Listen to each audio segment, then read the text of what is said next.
Hey YouTube, welcome back to another episode of Nerdwave Plays.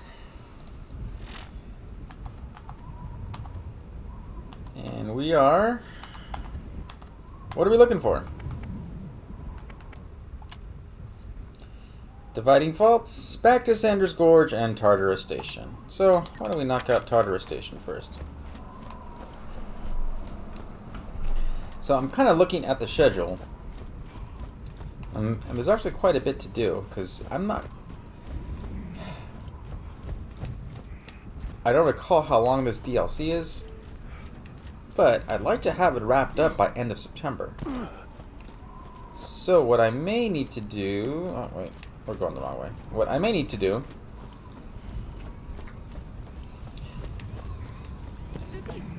is go through and... where's the way down? There we go. What I may need to do is to throw in another recording this week to try to get this DLC wrapped up by end of the month.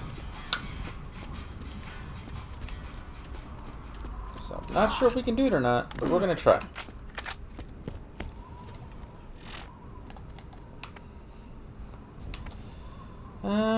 Nothing. It's going too far. Shooting garbage. So we should level the playing field in the resort war. Alright. Well, that should be easy enough. Hope everyone's doing good.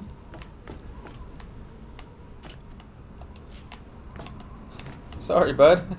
Awkward.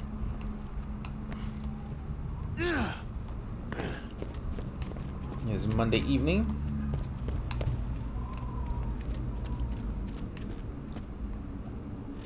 And it's getting a little hot again, unfortunately.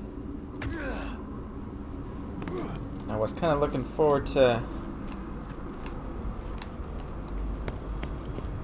some of this fall weather, but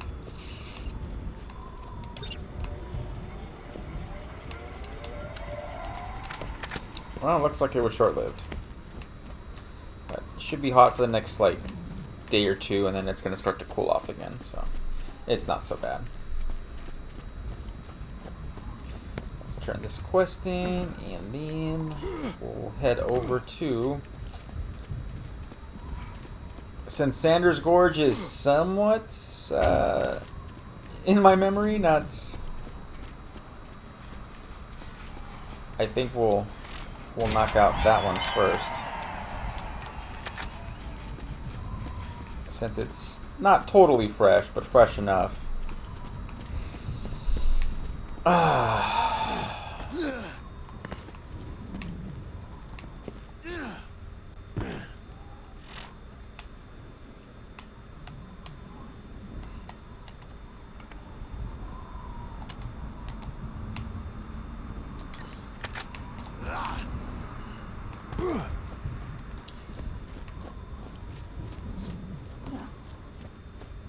On top of that, today was really, I wouldn't say crazy busy, but pretty much consistently busy most of my shifts. So I got home super burned out, had some time to exercise, and got a quick bite, and now I'm like, so tired. But no, we must press on.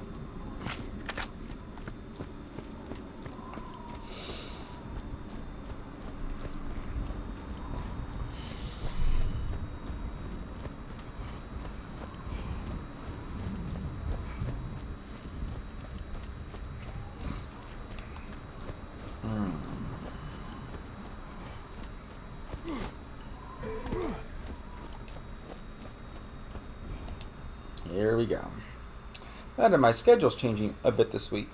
I was supposed to work from home Tuesday, Thursday, but I had it changed to Tuesday, Wednesday. So a slight change. I don't mind working 2 days from home in a row. Certainly not.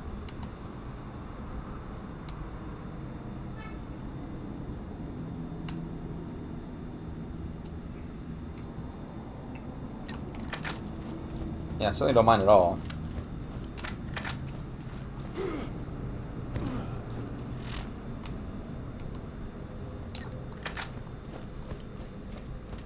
But I prefer having the 1 day off, 1 day on. Kind of keeps keeps things fresh. You know, work doesn't get too stale. There's certain things I can't do from home, so all that stuff kind of piles up a bit. So if it's just 1 day, you know, I go back to work the next day for the following day to do those things I couldn't do the day I was at home. In 2 days or more, that's when things kind of start piling up. But it shouldn't be too bad.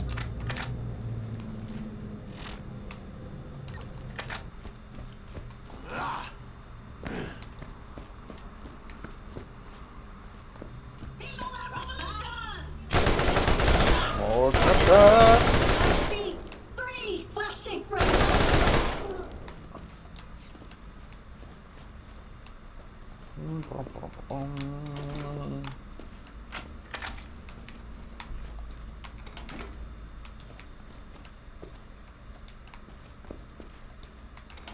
Doing a little more research about like search engine optimization and yeah, gonna try to pick up some more viewers. Hopefully we can grow the channel a bit more.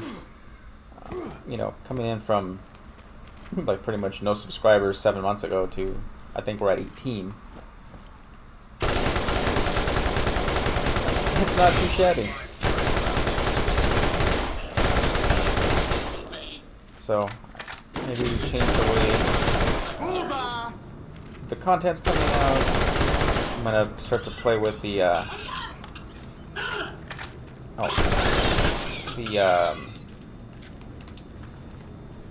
gosh darn it, thumbnails a bit more. See if we can do something more with those. Yeah, I think we're gonna do okay.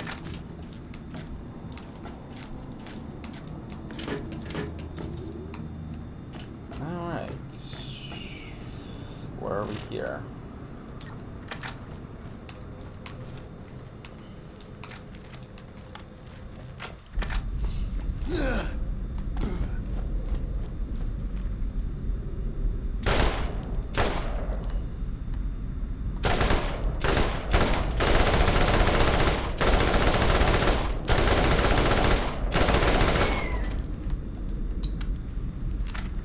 Claptrap. Sounds like a chicken. Some sort of chicken. Is it a giant chicken? I kind of want chicken now. Oh boy.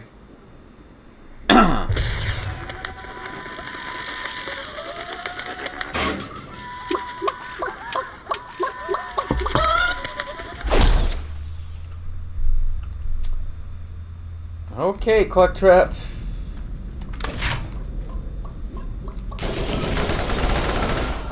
Wow. That was a lot of pomp and circumstance for a whole lot of nothing. I think they called it, I think the kids called it was a big nothing burger. Wow, okay. You know, not bad. Quest complete. Let's go turn this in and then, well, let's go to dividing faults next, because we're making pretty decent time.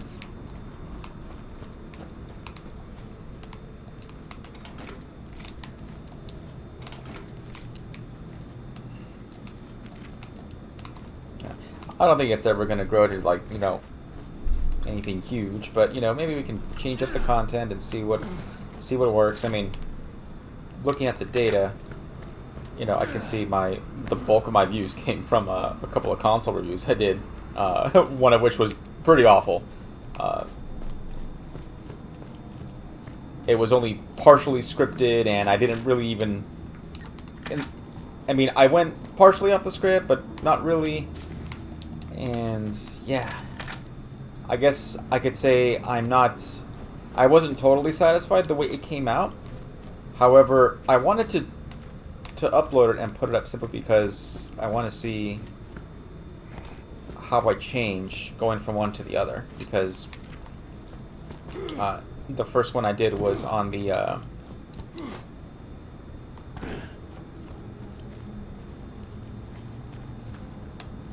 gosh darn it, I can't even remember which. The first one I did was, you know, they were both for similar consoles.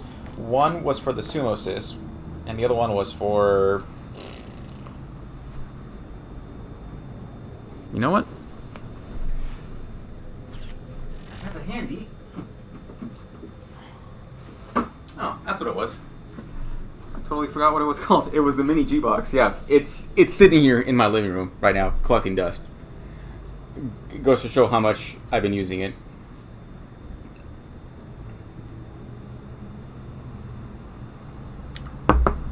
So, and yeah, I thought the Sumo Sys review came out a lot nicer. It was a lot cleaner, much more organized, much shorter as well. But I was much happier with the second one.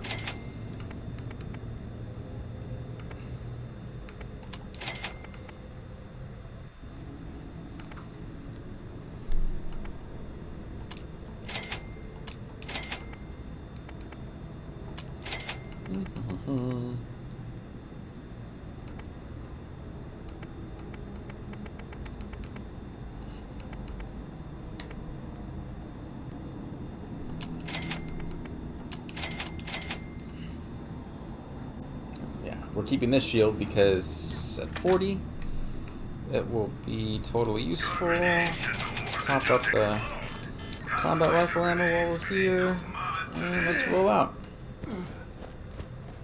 I'm making pretty good time. We're only at just about hit 12 minutes recording time, and we already knocked 2 quests out. So keep on cruising.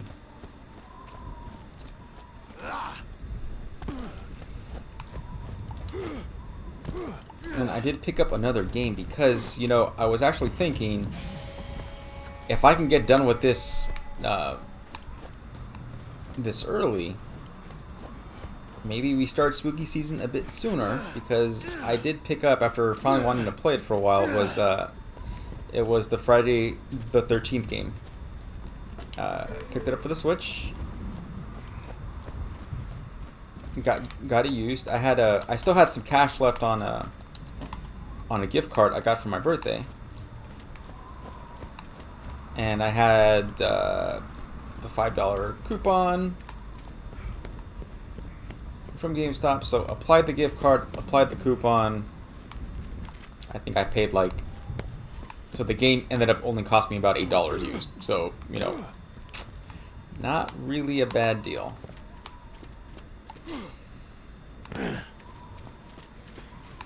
So pretty happy about that.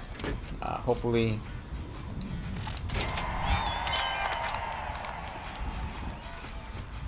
it's fun. I've seen some videos on it. You know, it looks promising.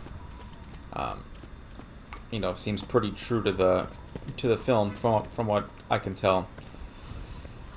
And hopefully a big step up over the NES Friday the 13th game.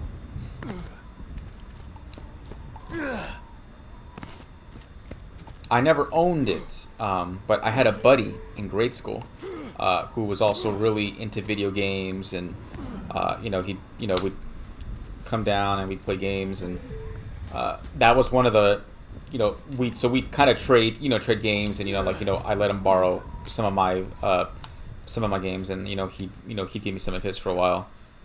And Friday the 13th was one that he'd bring together. You know, I remember one time we had a sleepover one day, and he brought his whole collection, and we didn't sleep at all. We hardly slept. We just sat up all night playing video games. It was awesome. But anyway, that's the first time I got to play it, and it was like, you know, this game isn't terribly good. And it wasn't particularly scary either.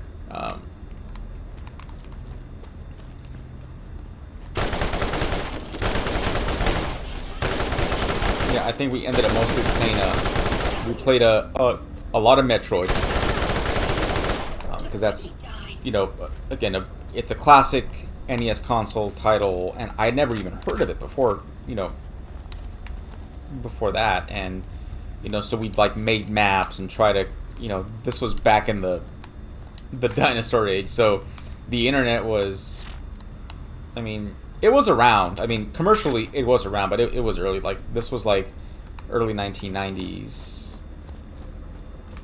you know, but I didn't know anyone who even had an internet connection at that time.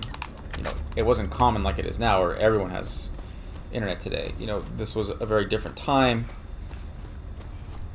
You know, now you can go online and find easy resources. You can watch videos on YouTube. You can find, you know, nice maps on GameFAQs and walkthroughs, and these things didn't exist back then. You know, all we had was the magazines. You know, like Nintendo Power. Or, another big one was the Game Pro. Then there were, like, you know, there were like niche magazines that later came on. Well, Nintendo Power is obviously going to focus on only Nintendo games, you know, NES, SNES, Game Boy, stuff like that, you know, but there were more general, like, I think, I want to say it was Game Pro. Was it Game Pro or also Electronic Gaming Monthly? That was another pretty big publication. And they were just more general game reviews, any console. I'm not sure if they did PC. I don't recall if they did PC games as well. Oh gosh, there's claptraps here too. Why did I think I had to? You know what I did? I wasted so much time on that stupid map that I could have been doing the quests out here as well and still have gotten all those claptrap parts. So my bad. My bad. I mean, we could have probably wrapped up a lot of these quests by now, because look at all the, you know, I run into so many. I mean, there was, you know, at least a couple nests in Sanders Gorge, but between there and here, we could have knocked them all out while we're questing, while we're progressing in the story, and not just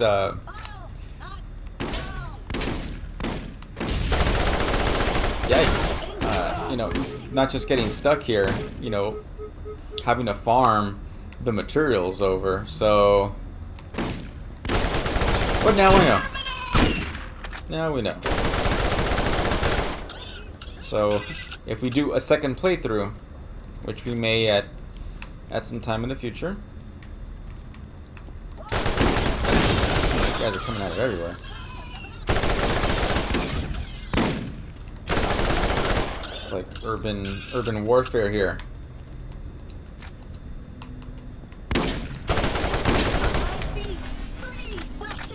Burning through the ammo as well. But anyway,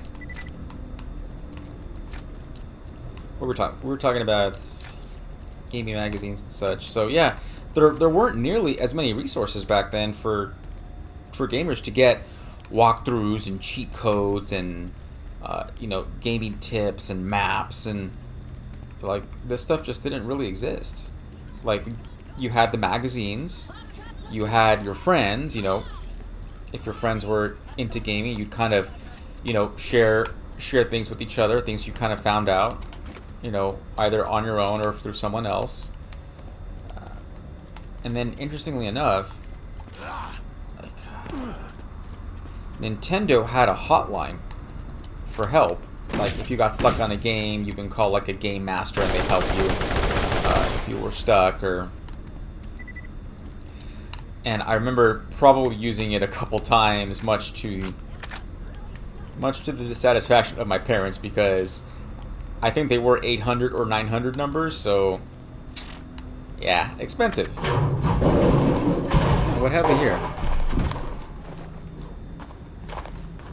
Damn it, Claptrap. I'm a doctor, not a mechanic. Ned Trap, huh?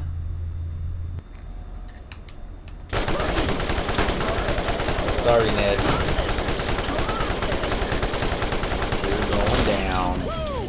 See ya, bud. Viva la revolution. Oh, we located the factory. First objective complete. Now we gotta destroy 3 cooling pumps.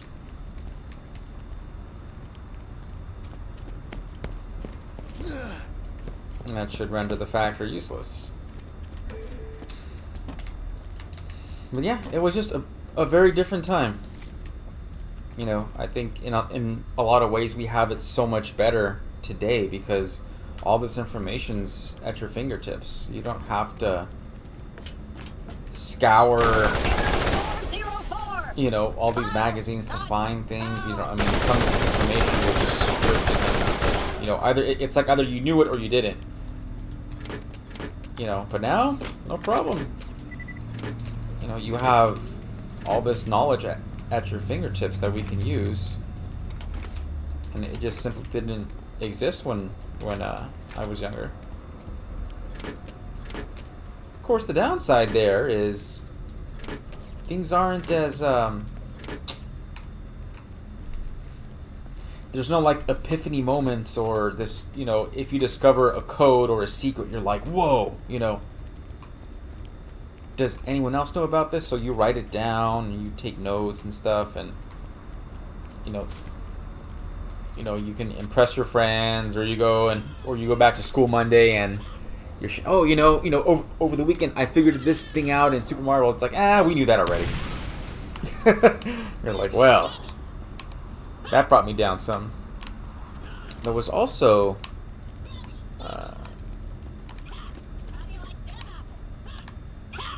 there was a TV show as well. I want to say it wasn't Game Pro TV, but I can't remember the title. But it must have been on in like the early to mid 1990s, somewhere in there.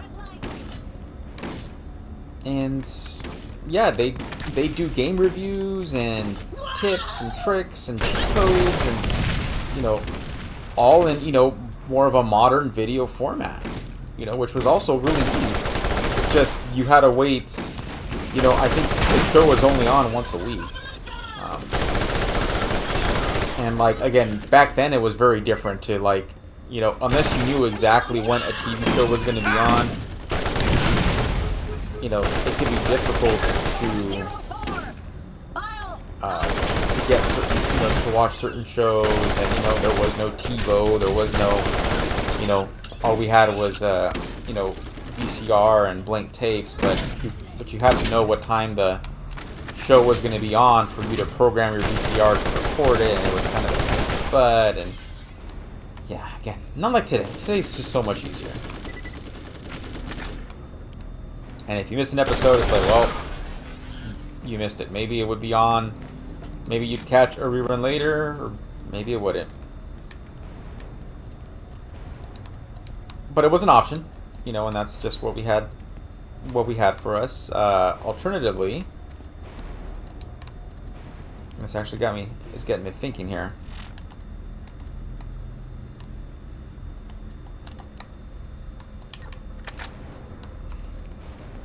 There was another TV show I really enjoyed as a kid. So, like, probably when I was like maybe 4 or 5 years old, let's say somewhere around there, there was a popular TV show with, gosh, I'm having a brain fart here.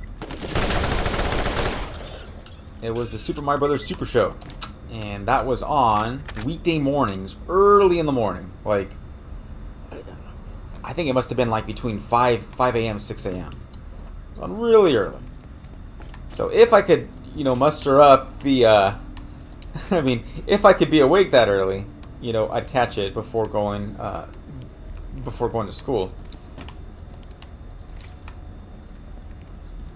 And on Fridays, they would have an episode from The Legend of Zelda, which is, again, kind of interesting in its own.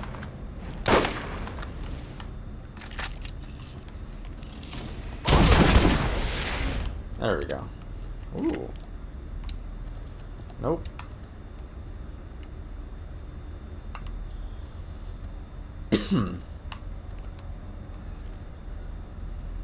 I mean, these two-shot revolvers, like, come on.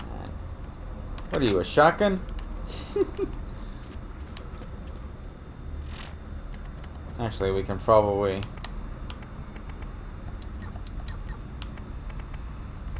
You know, I should probably stop picking up, like, the white rarity level stuff, because it just doesn't sell for enough money for the most part. We'll focus on greens and better. Anyway. So yeah, they show that on Friday, so really enjoyed watching that.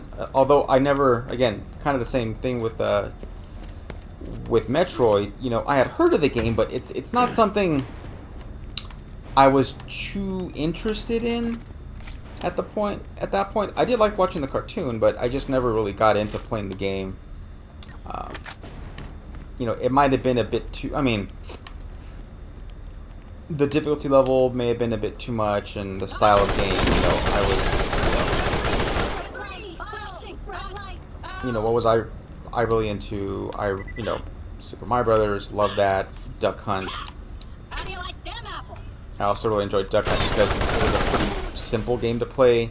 Like, my parents would sometimes play, you know, play with me as well, just because, you know, there's not a lot, you know, there's skill to the game, but it's not like a side scroller.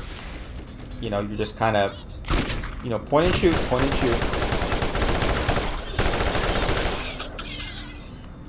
So that was always fun. Let's see, we're heading back this way.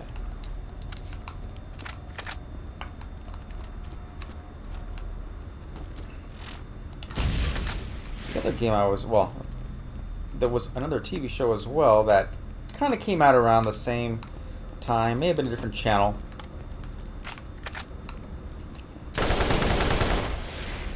And that was Video Power. All right. Video Power, I remember, loved it. You know, that was one of my total favorites, and it was a game show that centered around video games, which was like unheard of at the time. You know, it kind of brought video games into sort of like a mainstream type thing, even though I couldn't really, I guess I didn't appreciate that part so much at the time. I was too young. But anyway, and these kids would compete and they would answer trivia about video games. Like, that's where I went to learn. I learned about games. I learned about, you know, what, you know, it was a really good source of knowledge as well, and it was fun to watch. Here we go. Holy crap. So, used to watch that in the mornings, and man, that was just such an awesome time. So, they would do trivia, and I forget if there was competition involving actual gameplay. I don't remember. I want to say yes, but don't quote me on that.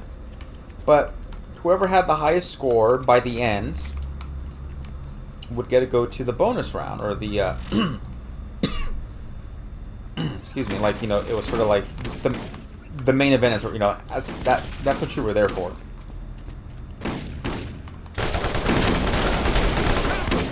And basically, and I just thought this was like the coolest thing ever, and I dreamed about this. You know, again, too young, but I would have loved to have been on the show and, you know, to have had that kind of an opportunity. But you go out into this, it's like an obstacle course type of a deal. Oh, no, that was not the right way at all. So, yeah, you go out onto this obstacle course, and you're wearing this, like, suit, you know, kind of like a suit, and it's covered in Velcro. And it's like an obstacle course slash, go, last treasure chest. Yes! Boom. Excellent! You defeated my net trap. Made it. Quest complete. Everything is going according to my ridiculously convoluted plan that you could never possibly understand with your feeble human brain? Sorry, Claptrap.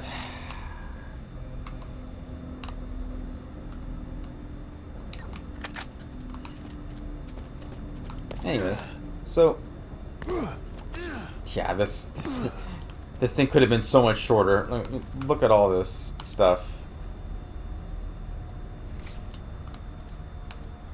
I mean, all of these Claptrap parts we could have picked up just while doing the normal quest in this game. I'm really sorry. My bad. But lesson learned. Now we know. Nope, that's not the way. Is this the way? There we go. Oh, so yeah. Anywho, so you go out and you're wearing this, and the kids would wear this Velcro suit, and it was kind of laid out like an obstacle course slash like a store where you had aisles, and these aisles had games everywhere. You know, all kinds of games. You know, so this would have been. This would have been like late 80s, maybe early 1990s, somewhere around there. So, you know, NES, SNES. Oh, wait, no. SNES didn't come out until 92. So, NES, maybe some Genesis games there, Game Boy. You know, nice variety of games. They had consoles as well, gaming accessories like controllers and, you know, like all kinds of stuff. And they'd have to run through this obstacle course and pick stuff off the shelf and slap it on themselves so the Velcro would stick.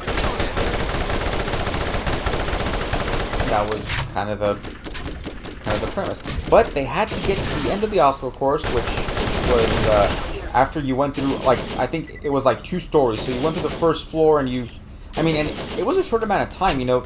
It must have been like maybe a minute or 2. I mean, you know, let's say 2 minutes max, maybe. And you're just running down, the adrenaline's pumping, you're looking at games and, you know, just picking stuff up off the shelf and running. And after you get what you want, you have to reach the end of the course before the time runs out. If you don't reach the end of the course before the time runs out, then you don't get anything. You don't get to keep anything. So you had to hit the end and still be able to grab the stuff you really want. But oh, it looks so fun.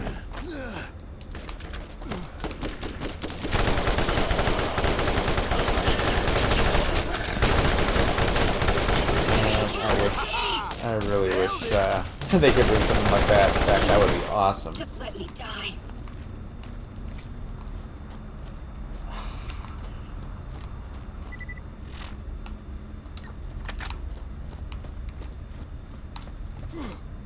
Good times.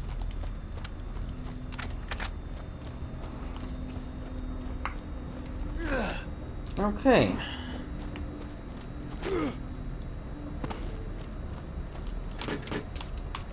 Pick up some monies. Remember, Marcus means quality at a great price. Nothing particularly good for the rifles. It's hard to find a good rifle.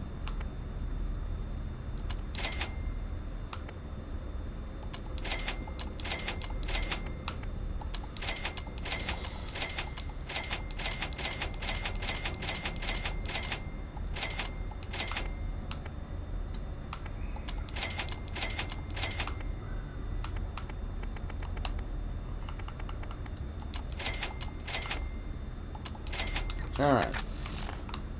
Oh, ammo. Of course, the ammo. Alright, Dunsies.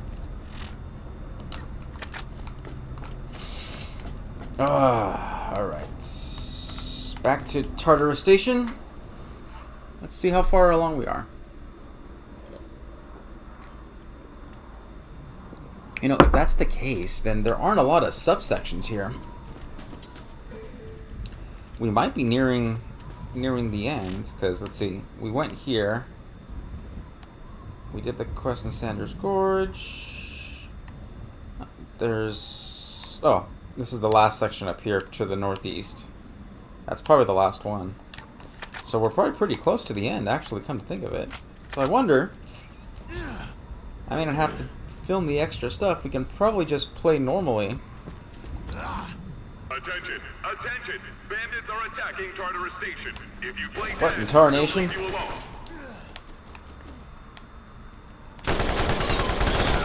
We can probably just play normally. Get through,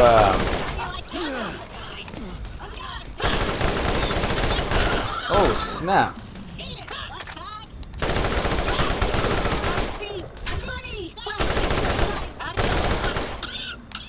Yeah, just probably play through normally, get through the rest of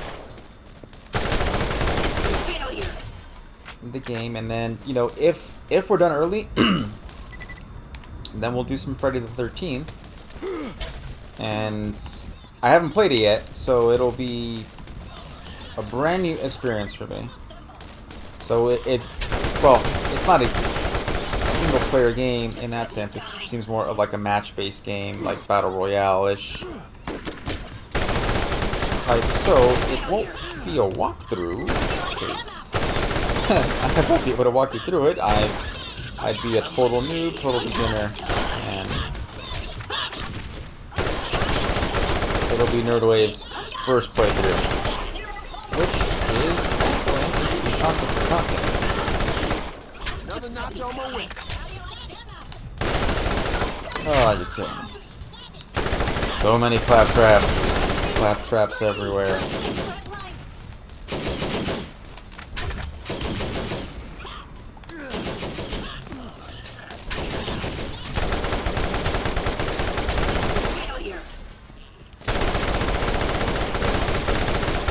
Glad I bought ammo before we came in here.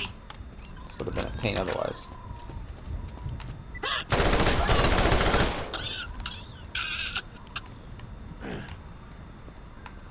Okay, well, looks like we're kind of...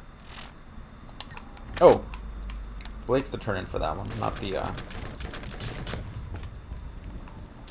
bounty board. Alright, Blake. Let's Onward. think outside the box. Well done. Not that the Hyperion Corporation ever doubted you. We love you and believe in you. Now, Phase 3. The Claptrap Collective Okay, operates so on we're a at hive 38 mind. minutes here.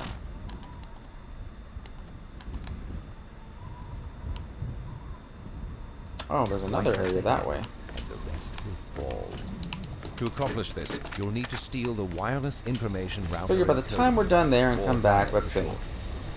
We're probably pretty near the end of it now then. So, I'll have to speak to Zorro. maybe we'll do another, we'll squeeze in another one, because I'd have, this one's going to get uploaded Wednesday on the 22nd, my next one will get uploaded on the 26th, which is Sunday, and then the next episode after that would be Wednesday, the 29th. So, we'll see how the next one goes. We'll probably do another recording on Wednesday. And if so, we'll upload Friday and then Sunday if needed. So we'll see how the next playthrough goes and see how far I get. Greetings, consumer. But yeah, we'll try to keep it at under an hour, and I'm not confident I'd be able to finish this quest in 20 minutes, so I think we'll call it a day here.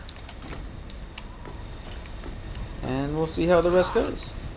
If you enjoyed the content, please like and subscribe so you don't miss out on a future episode. And looking forward to catching you all in the next one. Later days.